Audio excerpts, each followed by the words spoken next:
Please have a seat. Good afternoon and welcome to all of you. Really thrilled to see you here in these numbers. I know there's a lot to do and a lot of activities within the museum, and despite the cold, you're here with us. Thank you for that. My name is Costa Petridis. I'm the Rita Knox Chair and Curator of Arts of Africa here at the Art Institute of Chicago. And I welcome you on behalf of our colleagues here in programs engagement, and also and especially our colleagues in Textiles, particularly Melinda Watt, who are thrilled to present you to today's, or introduce you to today's program, a lecture of which the title will appear on the screen, given by our colleague Janet Purdy. There are many reasons for us to be really excited to be here today, and I know I'm not giving the talk, so my mission is to remain as brief as I possibly can, but I do want to share a few thoughts with you. The first being that it's an exceptional privilege for us to be able to share a part of the collection with you that is growing, that is in the making, so to speak, and you will have a chance, if you haven't done so already, to see it in the Gallery of African Art, Gallery 137, where a selection, including some of the works that will be the focus of today's talk, are on view. But all of this material is relatively new and has definitely not received the attention that it deserves, new in terms of study and appreciation. The second reason why we're so pleased to be here is that we can hear from one of our dear colleagues and benefit from her insights and expertise in helping us to understand the material at hand better. And that's an enormous privilege, and we're very happy to be able to share that with you. And then thirdly, and not least, is the fact that we as a museum benefit from tremendous philanthropy in many different ways, and that includes most significantly, the donation of works of art that has actually formed our institution at large, and specifically the Arts of Africa collection, and I would say also the Textiles collection. And it's in that regard that I'm especially pleased and thrilled and honored to have a person amongst us, Michael Rene Mack, a collector based in Atlanta who found his way to called Chicago to share not only his collection with us, and is in the process of becoming, if I may say so, perhaps the most important donor to the Arts of Africa collection, with extensions in the Textiles department. But in addition to that, also shares with us his dedication, his passion, his expertise, his knowledge, his insight. So I'm extremely grateful for that.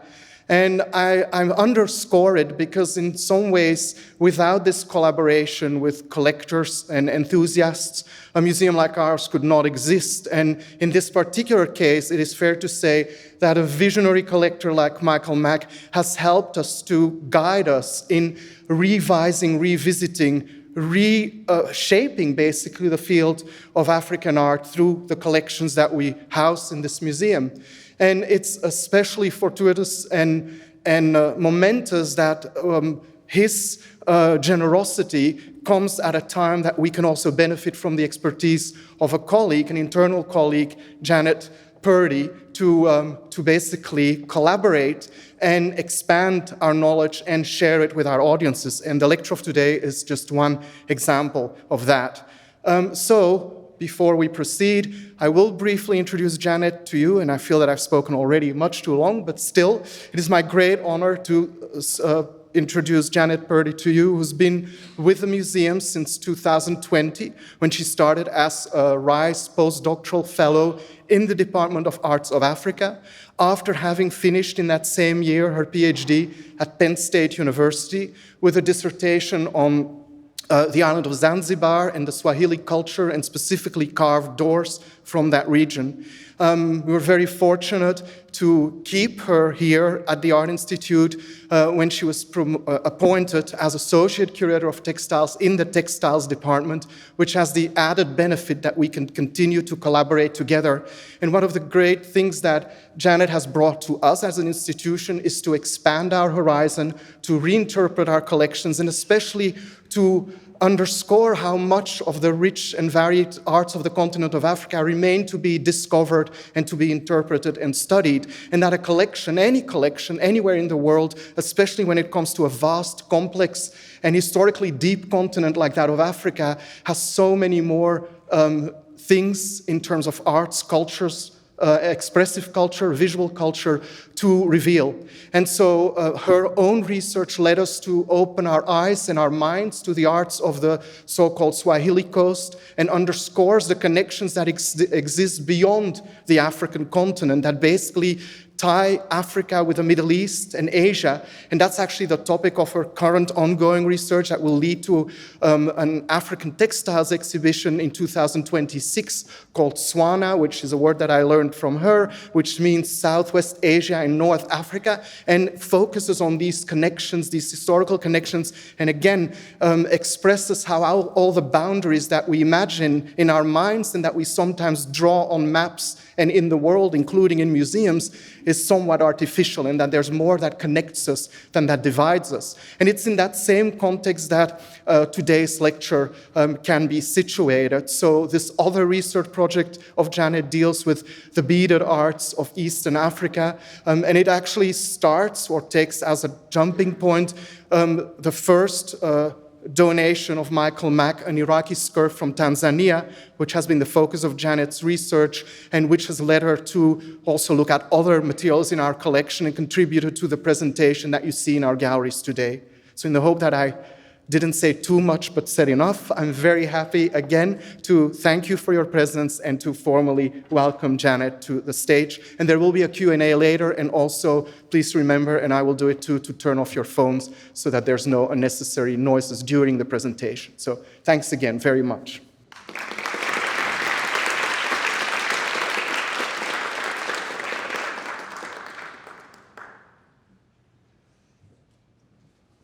Hello, everyone. Well, thank you, too, for joining us to talk about these beaded works from East Africa, one of my favorite parts of the planet.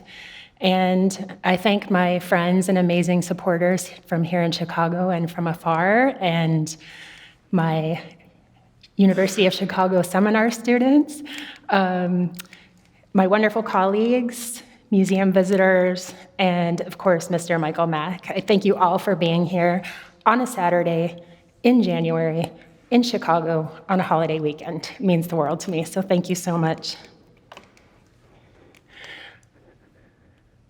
While I'm starting out, I'm going to warm us up with a few images from Tanzania and Kenya.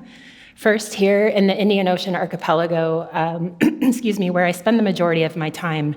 And this island, this archipelago, is my nyumba ya pili, which means my second home, as they call it in Swahili.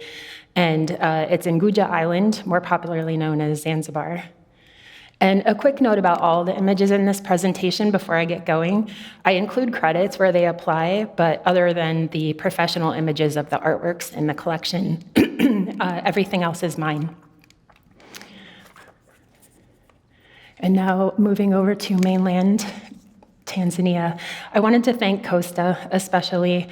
It is exceedingly rare to have such a generous and brilliant and supportive colleague who cares as much as I do about the historic arts and architecture of Africa and how we can most ethically and best share the beauty of the continent with visitors to our great museum and to the city of Chicago. So thank you, Costa. I worked with Costa for 3.5 years in the Arts of Africa department, and I'm so grateful to be able to continue those collaborations now in my role as associate curator in Textiles, where I have the privilege of focusing quite often and building knowledge on the textiles from the African continent. And for that, I thank Melinda Watt, the chair, and Krista C. Mayer-Thurman, curator of the Textiles department, for your support and for all the other exciting work that we're going to share with you in the next few years. I also want to thank the program team and audiovisual. They make this all look so easy. There is so much work behind these presentations, so thank you all so much. And very importantly, last but not least, I want to thank and recognize Mr. Michael Mack.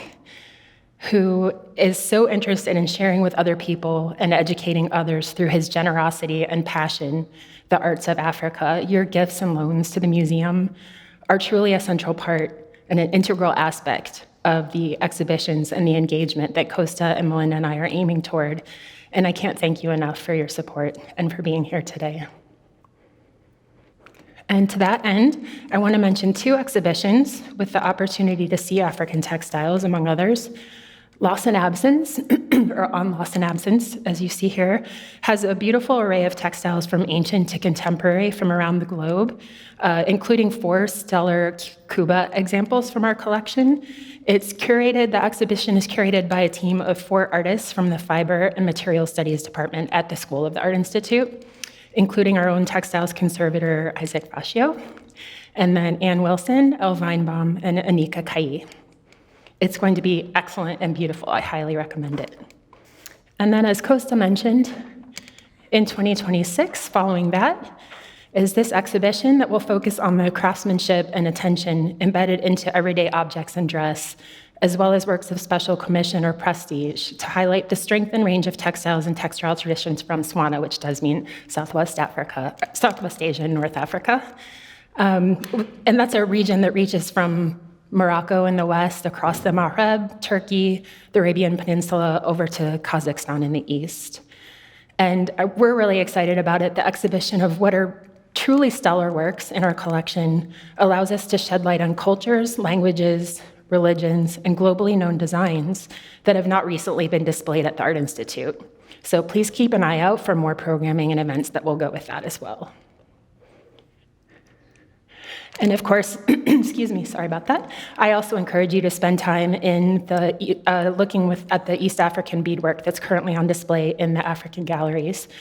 I personally have been visiting other museums, galleries, and heritage sites around 4 continents for about 10 years now to learn about how others, especially those from these cultures themselves, exhibit these works. And I can tell you, thanks to Costa's vision, Michael's stellar additions to this burgeoning area of the collection, it's no question the best exhibition and installation I've seen anywhere.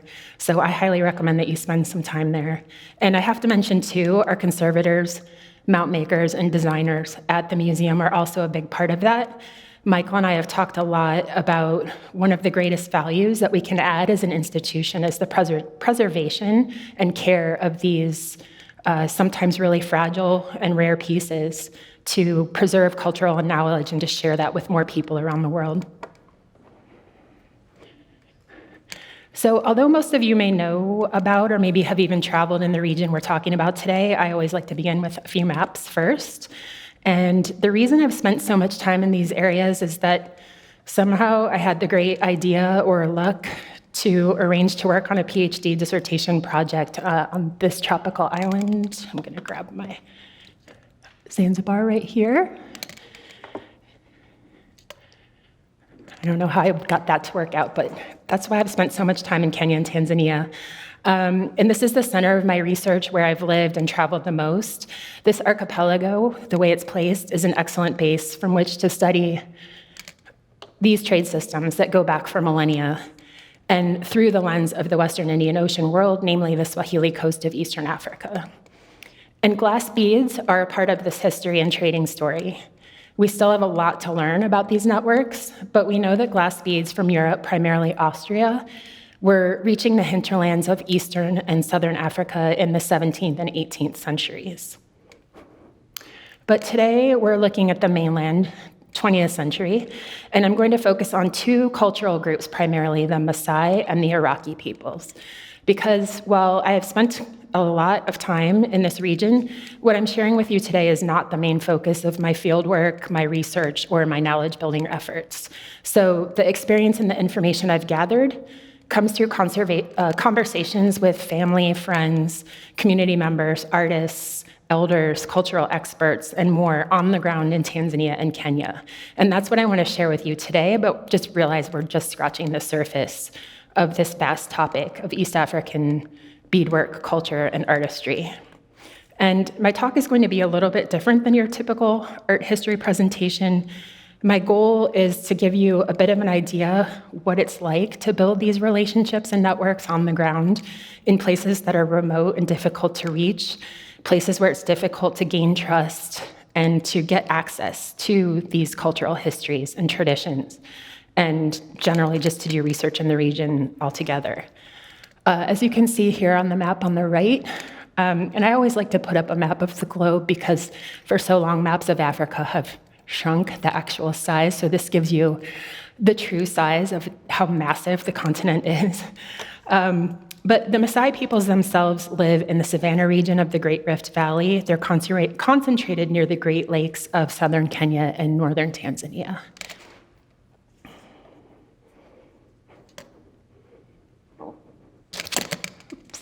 The Maasai are, of course, the best known and most recognizable of all the cultural groups from East Africa in the Art Institute collection. They're globally known for their elegance in dress and their elaborate style of adornment and jewelry, composed of brightly colored and highly decorative beadwork that indicate an individual's age, status, or family position. But I'll ask you today, if you take anything away from our time here, that you please remember for each piece that we look at, there's not just one story or one explanation or one reading. Each tradition we learn about, each artist, each cultural group, there are thousands of different stories that change over time and depend upon region, family, type of celebration, social position, wealth, individual beliefs, and also that these stories are constantly changing. So just briefly about trade and with beads and these works in general, I'm going to quote Marie-Louise Labelle, who summarizes more succinctly than I ever could in her 2005 publication, which is called Beads of Life. Quote, "African beadwork, especially the beadwork of Eastern and Southern Africa, is itself characterized by the use of glass beads to create ornaments and garments for daily and ceremonial use by each member of a society. This activity was formerly the responsibility of all women in a community, but in recent times, and especially with the commercial development of beadwork, it has also become a specialized activity. These items of clothing and adornment, as well as the principal beading techniques, had already existed well before the adaptation of glass beads and the adoption of glass beads, although they were made with other materials. As a result, the beadwork produced today in Eastern and Southern Africa can be seen as the continuation of a tradition that has been well established since time immemorial. Although imported glass beads provoked a rush of enthusiasm upon their arrival in Africa and radically transformed the look of ornaments and traditional dress, they were only one of many materials used, and their adoption by African women was sometimes temporary." And that's the end of the quote. So this is just to say again that these motifs and designs and traditions are constantly changing and evolving as fashions and preferences change with access to new materials and with creative innovations. We don't have a lot of scholarship, a lot of research about these works. Every now and then I come across something in the archives, but as you can see, it's just not very helpful. And in general, the arts of East Africa are also really understudied. So we're starting from a position of trying to catch up, but I'm really grateful that we've got the support here at the Art Institute and with people like Michael who are just as passionate about preserving this knowledge and finding out as much as we can. So now to a couple of the works in the collection, beginning with this rare necklace made by a Maasai woman in the early 20th century. It's an older jewelry design. It's no longer fashionable, no longer made, no longer worn, mostly. It holds uniquely important symbolism, though, in part because of its materials, especially the leather panel backing and the cords, the two conus shells, and the coiled metal choker and dangling chains, and of course, the tightly designed beads. This necklace was the first work created by a Maasai artist to enter the Art Institute collection, so I feel really passionate about it. The two circles symbolize breasts and represent the fertility of the woman in her childbearing years who would have worn the necklace. It functioned as a mark of pride and honor, especially in a culture for whom fertility and the continuation of the community and sustained population growth is of utmost significance. Older women would wear a similar version with one circle, as you see on the right. And that was also a badge of respect and maturity, but a grandmother or a great-grandmother would be admired for her familial contributions and guidance by wearing this. These examples are rare for their materials, although in my research I learned that on rare occasions there are actually elderly women who, in rural villages, that are still known to own and probably wear similar versions of these. One of the things I want to talk about today is it takes so much time to reach these remote places, and it's impossible to gain access to individual members of a society without connections and relationships and trust, repeat visits, so much time. And so often when I'm on the ground trying to learn new things or reach new people, during the hours and hours of driving, usually there's 3 of us in the car, there's a driver because the roads are terrible, there's me, and then I'll have a research assistant who's also usually a translator. And we're working across multiple languages, and so we're really just kind of on the fly when we're in the middle of Tanzania or Kenya, and we'll be working the phones the whole time. So Chico, the driver, will be calling his neighbor who has a cousin who used to live in such and such town that we're about to pass, and he's gonna have a guy come meet us that can take us to somebody else. And then I'll be talking to one of my friends in Kenya who went to university with somebody else, and they're in the next village, and so on. So it's a lot different than going to a studio or to a gallery to speak with an artist about their work. It's a very different approach. Okay. Oh, I just wanted to go back and say about this one. The conus shells are symbolic of a relationship to the Indian Ocean and to regional trade routes that were not easily accessed in the hinterland in Maasai country. And one would have to travel long, rough terrains across mainland Tanzania and Kenya to reach Maasai land. So the shells represent that ability to own something foreign. And in addition, in this region, throughout Tanzania and Kenya, I've found that objects from the east, it doesn't matter where, but from the east, whether that's the Indian Ocean, the East Coast, the next village over, as long as it's coming from somewhere from the east, that's believed to have extra spiritual power. And the dangling chains that you see here were most likely crafted by their northern neighbors, the Maasai's neighbors, the Samburu. They were known for that delicate metalwork.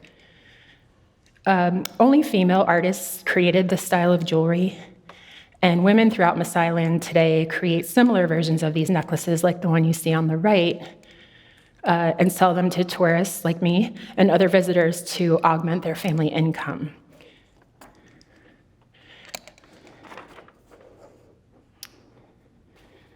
Okay.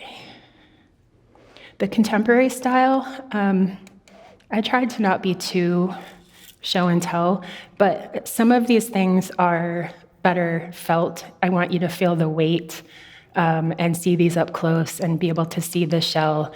So this will be available up here afterwards if you want to come look at it. This is the same one that's pictured up there. And this contemporary style includes the central element that's now fashioned from a cow horn rather than shells. And in the contemporary version, all the decorations and constructions are created from strings of colorful glass beads and these bright, colorful, modern combinations that are more popular today. I've actually never seen a Maasai woman wearing this style of necklace herself. I think they're only for us tourists. But I think that just really tells us that the interesting thing about it is that it's evolved from a style that's really important historically, and I bet you most of the people making it don't even know that they're drawing from these older traditions. So it's kind of exciting to look and learn at that. The last thing about these I want to say is, keep trying to go forward, but okay. The last thing I want to say about these is that Maasai girls, like teenagers and young women, they're still trained in these same techniques used to create the older style of necklaces. So even those who live in urban areas, and there's a lot of them who are working in hotels or restaurants to make money to send back to their families out farther afield, there was a woman at one of the hotels I stayed at, and she saw me wearing that necklace, and she showed me how it would have been made, and she was trained by her mother and her grandmother. So even though the women that create these don't wear them, at least the traditional techniques are being carried forward. And despite constantly growing challenges, including the loss of land to national parks and encroaching urban development, the Maasai remain staunchly persistent in holding on to that lifestyle, their herding lifestyle, their traditional techniques, as arbiters of their cultural traditions. And you can see in these images from Tanzania how remote the spaces are where they live. And these are some of the people, when we're on our way to a remote area and we run across herders, we'll stop and talk to them and see what we can find out, see if we can get any information. This guy was kind enough to model for me to compare to the bracelets that we just brought into the collection. So I think I just have one other example. This is a woman that I met in one of the, we'll call it a trading town that's on the route to all the national parks. And she's a bibi, a grandmother, and she sells jewelry to help fund her children and her grandchildren's education. So by the time I left, I asked if I could take a picture of her to show these updated styles of the jewelry in comparison to what a woman of her age and status would have worn. These are ear flaps. And she was very, I'll say wily, because by the time I left, I had my whole arms were full of bracelets that I had to buy to pay for that picture. You might see it in one of the videos coming up. I was looking, I'm like, oh my gosh, she put so many on me. But she kept saying, I have so many grandchildren, I have so many grandchildren. So now we'll talk about the Iraqi marriage skirt. I assume that the Iraqi culture is far less known to most of you, and I'll say quickly, this term Iraqi is confusing. A lot of people are like, oh, you're talking about the Middle East, and with this, the spelling is Iraqw. Sorry, I don't have it written up there. It's contentious about why they're called Iraqi and where they came from and what their language source is. Like the Maasai people are a Nilotic language, the Swahili people are a Bantu language, and it's said that the Iraqi people are Cushitic and that they've come down from the Middle East. That is a whole conversation, and I can't explain it, but I just felt like I had to say something about the word Iraqi because it's unusual. But these skirts arguably could be categorized as one of the most elaborate and enigmatic art forms of East Africa. Because of colonial directives, it was believed for some time that these skirts might have actually disappeared altogether sometime after the 1930s.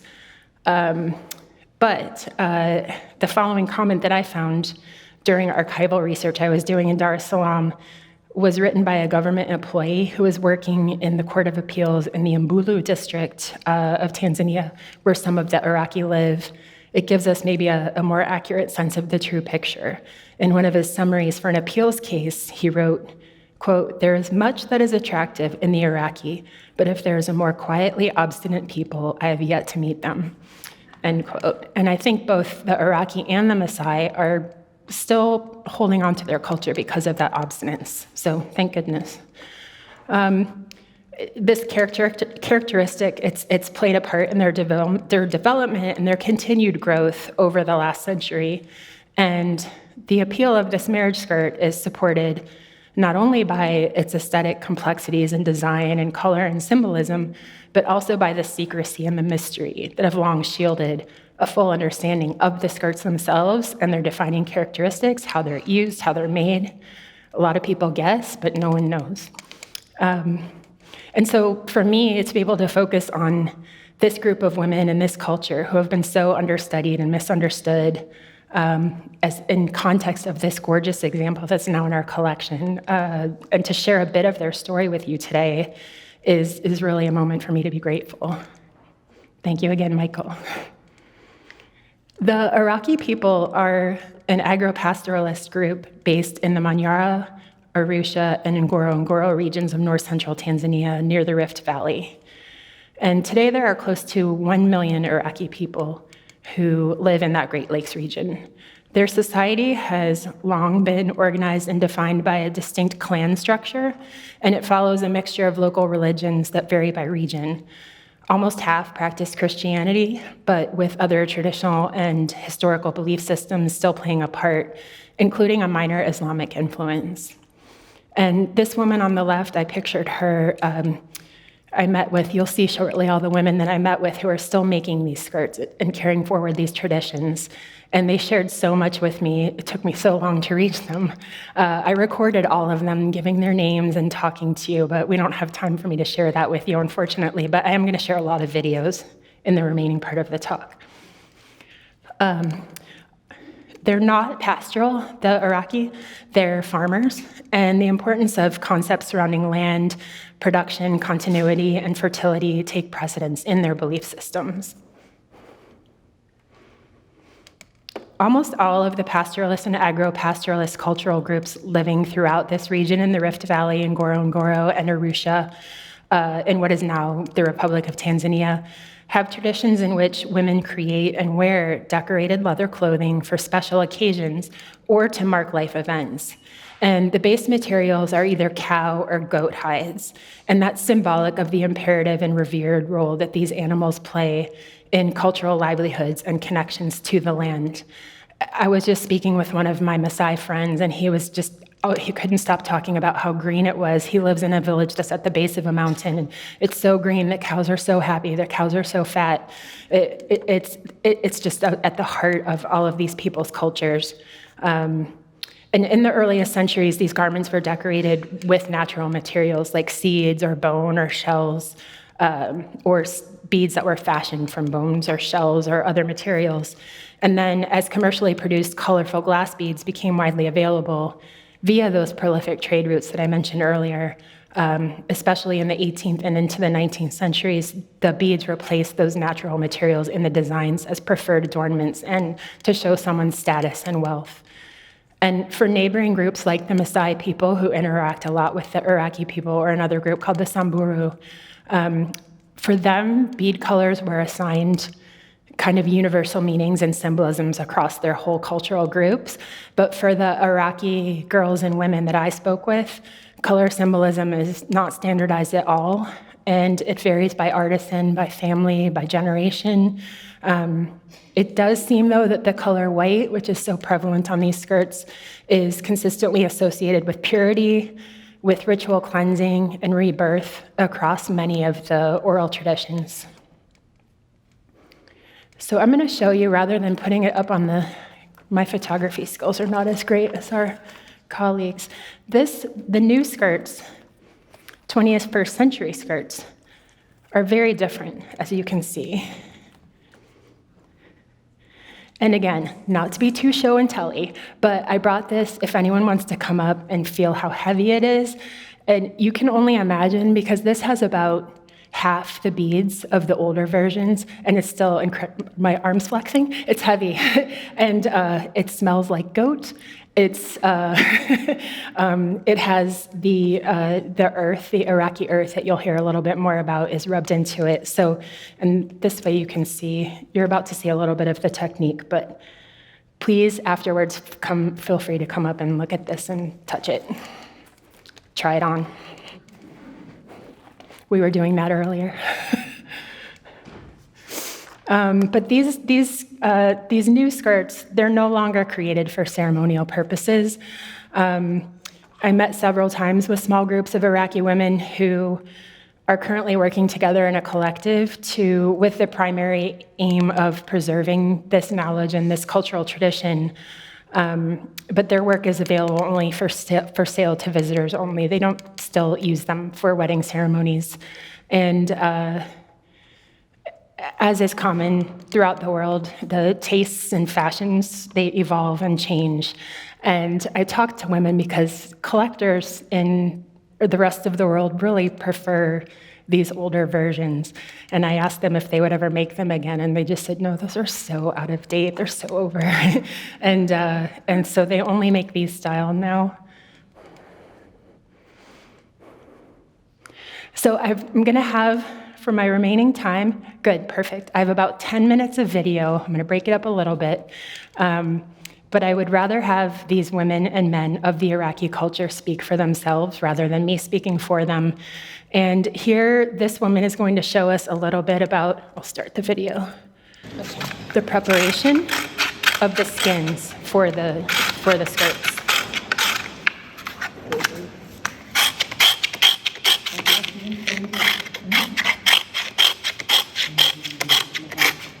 So you have to do it on both sides? Yes, both Like this? Yes. It takes a long time. No. It doesn't? Mama, inachukua muda gani? Baada ya kukwangua unafua alafu unapaka ndani. Okay. The second stage, Okay. it's to wash that. It's okay. Okay, sorry. Alafu nianika au inakuwaje? Unaanika ukifua unaanika ikikauka ndio unapaka ndani. Okay. After wash it, then you wait until it's dry. Okay. Then you paint the color. You paint the color? Yes. Oh. Yeah. Then baada ya kupaint So this is the color? yes, This this is is the color. What do they use to paint the color? Unatumia nini kupaka rangi? Udongo. Soil. Soil? Yes. Oh, that's this banana. Okay. Yeah. Oh, okay. But the special one. A special one? Yes. What makes it special? Ipi inafanya kinakuwa special? Yani kwa nini ule udongo? Muundo wa dunia tu. The nature, our nature. Oh, Yeah, okay. that makes it special. And do they get it from a special place or? Yeah, mnapata tu huku. Tunapata Arusha au kule Mbulu Mama Isaka. Okay. Here in Arusha or Mbulu? Mbulu. Did you hear Mbulu? Ndio. Yes. Okay. Yeah. And it's special soil, like it comes from a special place in nature, or Yeah, like near a certain tree, or Special place? Yeah. Surrounded by the trees. okay, Yes. okay. Yeah. And so they collect it and bring it to work here. Yes. Okay. Yeah. So that's after it dries. Yeah. How do they paint it? Do they mix it with water? Na ule udongo mnauchanganya na maji au? Ndio. Yeah. Yes, they Yeah. mix with water. Okay. Alafu mnapaka sasa. Then they paint. Unaanika ikikauka. Then you dry it again. Okay. Then you start to Then you start to sew. yes, like this one. And when they paint, do they just use their hands? Unatumiaga mkono wakati una paint au unatumia? Yeah, just there. Okay.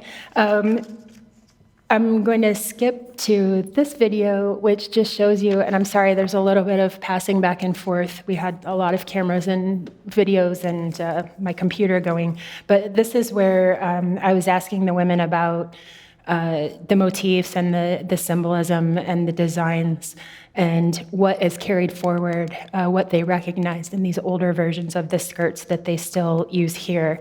My last video is going to be one of those explanations.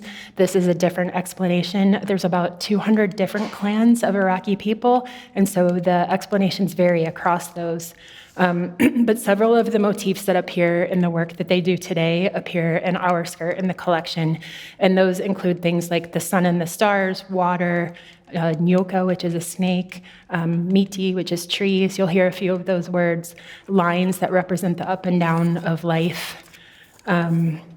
And they have a snake and a mark on there that they'll talk about in a second. They say it's emulating the line that a snake leaves in the sand. And they pay attention to it because a pregnant woman sees it and she cannot pass that line with both feet, because if she does, when the child is born, the child will have problems. And we talked about the fact that that was just basically a way to keep people close to their house. They don't really believe that, but it's part of the long oral tradition, which is really interesting. They'll talk about changing fashion. The morning star appears a lot too. When the women see the morning star in the sky, that's when she knows it's time to begin the day and go milk the cows, which is usually at 3 a.m. Stars in the string are links of family generations. Have colors. The same colors. Yeah, like blues, white, yeah, red. Yeah. Shanga. Shanga. Yeah, shanga. The shanga ni fanana. Shanga is Shanga is beads, so they're saying the beads are the same.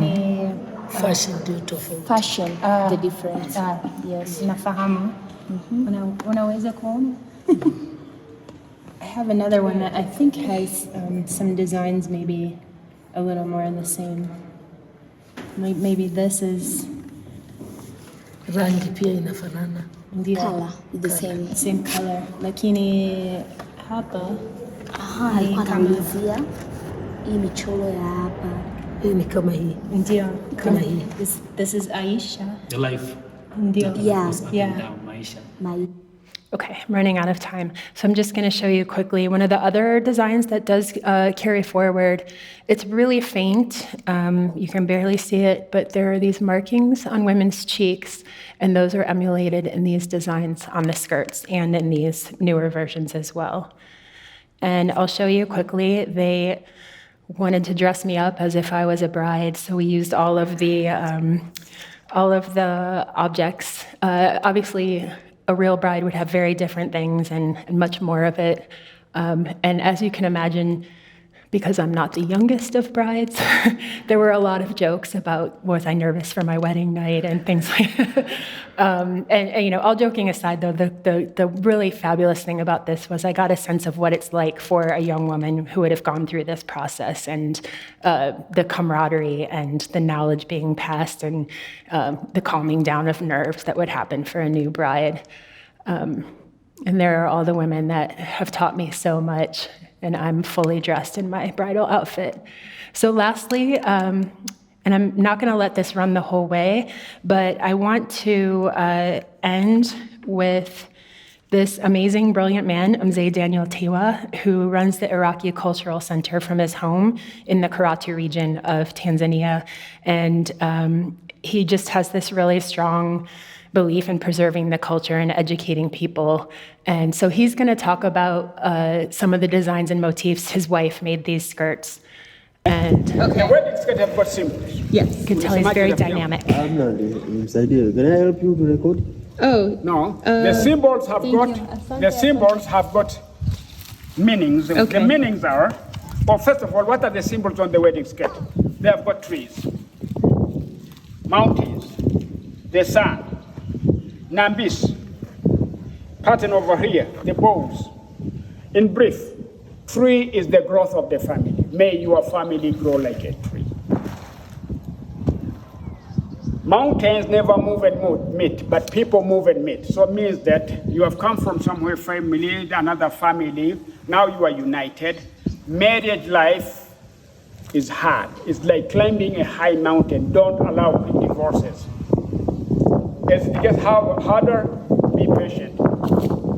And actually, this is not Kilimanjaro. This is not snow. It's a gray hair. And it gets,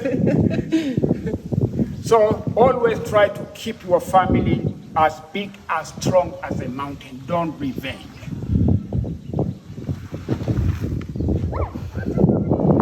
They say up and downs of the marriage. What are the up and downs? The deaths of the children, of the husband and the wife and whatever. All quarrels, whether you are rich or poor, there might be quarrels, but always remember, women are taught, don't allow quick divorces. This is the sake of the life, son. Nobody knows what women have in their wombs, and nobody knows after the death people where they have gone. If you and your husband wish, you get pregnant, an embryo, a child, growing, his age, my age. When I go, I'm now 76, when I go to the 90s, 80 something, I'll need a stick to support. Later I hold it by the middle, later I start growing, I died. My dad, that is his grave, he lived 102 years. Oh, over here. There, Wow. the cross is. 102. So, and the headstone is there. They say youth or your grandparents are not completely dead. They live spiritually, so it's like a circle. A child which was born was growing later, and all the people growing after the death. We didn't know what women have here, and we also don't know after the death where people have gone. And the God is the sun. So it's the circle of the sun. The sun is circle, and okay. These are bowls on the wedding day. Bowl for the vegetables, which is green. For the blood, I explained why blood during the, if you want to adapt. Bowl for the milk. Bowl for the water. We know the use of these materials, and this is for the people's unity, whether you are black, white, or red. Make a true love unity corporate. In our tradition, this is a black guy. Why? Look at his lips. Look at mine. I'm considered red, black. We have got people of your color, like Obama. We don't call him white. We don't call him black person. Here, the people of that color are considered white, including you. So they say, whether you are a white person, black, red like me, make a true love, whether you are black, white, or red. If you can't reach the sun, which is the orange color, or if you are walking on the vegetation, shika yako yako mina shika yangu, shika yako yulu. The difference you can see. This is the vegetation, whether you are black, white, or red. Then this is the sun, whether you are black, white, or red. No one can reach the sun. Everyone is stepping and walking on the vegetation, whether you are black, white, or red. Then make a true love, unity, cooperate with peace, as these bees are joined here. Mpe, chukua hiyo nani simu yake, give it to him. And then come to me. Okay. What will be the memory? The memory, you have to dress it. Look, good. Oh, Thank you. you're sweet to say Right. that. Yeah, look, there. Hold it for me. Okay. And you tie it to the front. When you walk, it doesn't block you. You are free. Here, hamna kuvaa. Okay. Tie, yeah. So that when you walk, it doesn't block you. Nenda kwenye nyumba mara moja. Okay. Okay. All right. Let's go and sit for a minute. For a minute. Okay, I won't make you watch our marriage ceremony, but he takes me to his house as if we were a newly married couple. And I really wanted to leave as much time as possible for questions. Hopefully you could understand him. And I really want to thank you all very much for being here today. I hope you have a lot of questions and comments. Thank you.